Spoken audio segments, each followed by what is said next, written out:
అందరికీ నమస్కారం అండి. మాది విజయవాడ. నా పేరు రమాదేవి అండి. మా బాబుకి క్యాన్సర్ అండి, 3వ స్టేజ్లో ఉంది. మేము డాక్టర్ దగ్గరికి వెళ్ళామండి. అందరిలాగే మేము కూడా డాక్టర్ ట్రీట్మెంట్ తీసుకుంటుంటే కీమోలు పెడుతున్నారండి.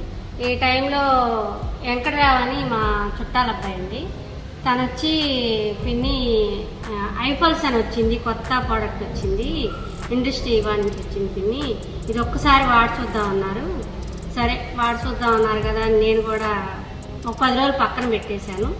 తర్వాత అసలు ఎందుకు చెప్తున్నాడో ఏంటని చెప్పి నేను వాడానండి. వాడిన తర్వాత మా బాబుకి చాలా బాగా పనిచేసిందండి.